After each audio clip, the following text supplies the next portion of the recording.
Clutch slave cylinder replacement, 1992 Mazda B2200. If it's difficult to shift your transmission into any gear, you could have a problem with your slave cylinder. Or it might be just really hard to get in, and when it does, it's really sticky or notchy, or maybe even it grinds. You could have a problem with the slave cylinder that has been leaking and needs to be replaced. The fluid around the slave cylinder dust boot indicates that it is leaking. Pulling back on the dust boot and seeing the fluid run out confirms that the slave cylinder needs to be replaced. The tools I will be using today are the replacement slave cylinder, .4 brake fluid, an 1.5" 3/8 extension, 12mm 3/8 socket, an 8mm combination wrench, a small pocket screwdriver, 17mm short combination wrench, 3/8 ratchet, a fluid suction syringe, a homemade bleeder bottle, a drip pan, and a pedal depressor. If you have someone to help that can depress the pedal, you won't need the pedal depressor. Check the fluid level in the master cylinder reservoir and top it off. Make sure to always replace the cap. Use the pedal depressor or an assistant to hold the clutch pedal down.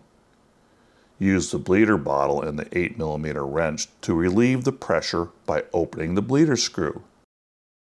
If you have a helper, they can take their foot off the pedal. Make sure not to pull the pedal up from the floorboard. Loosen the fluid line with the 17mm wrench. Remove the two bolts using the 12mm socket, extension, and ratchet. Spin the slave cylinder to remove it from the fluid line. Remove the old sealing washer and clean the fitting on the end of the fluid line. Drippage from the fluid line is minimized if the clutch pedal is depressed.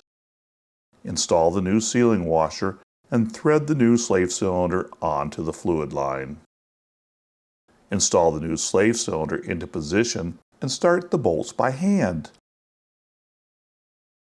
Use the ratchet to tighten the bolts.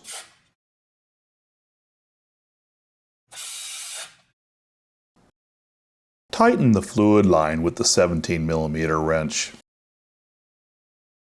Remove the pedal depressor and pull the pedal up. Top off the fluid in the master cylinder reservoir and install the cap. If you depress the pedal, you will notice that it does not return and stays on the floorboard. That's because of all the air in the system. Most of the air must be removed before conventional bleeding methods are effective. The best way to do this is with the fluid suction syringe. Pull the pedal up from the floor. Attach the hose from the suction syringe to the bleeder screw. Loosen the bleeder screw. Pull on the suction syringe until fluid starts to come out. Tighten the bleeder screw. Top off the fluid in the reservoir and install the cap. Checking the pedal operation, you notice excessive free movement on the pedal with a small amount of pressure near the end of the travel. However, the pedal will now return on its own. Conventional pedal pressure bleeding can now be performed. Depress the pedal with the pedal press. Attach the hose from the homemade bleeder bottle to the bleeder screw. Use the 8mm wrench to open the bleeder screw. Some fluid or fluid with air should come out. Close the bleeder screw. Note, the very first time you do this, you may not see any fluid. Pull the pedal up from the floorboards and depress it again, holding it to the floorboards. Open the bleeder screw. Fluid or fluid with air should come out. Close the bleeder screw.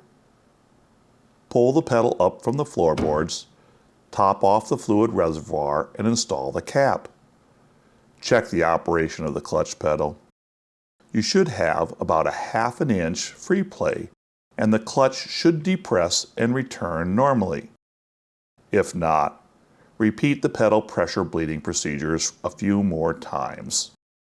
Remove the bleeder bottle, Clean up all fluid drippings and install the dirt cap onto the bleeder screw.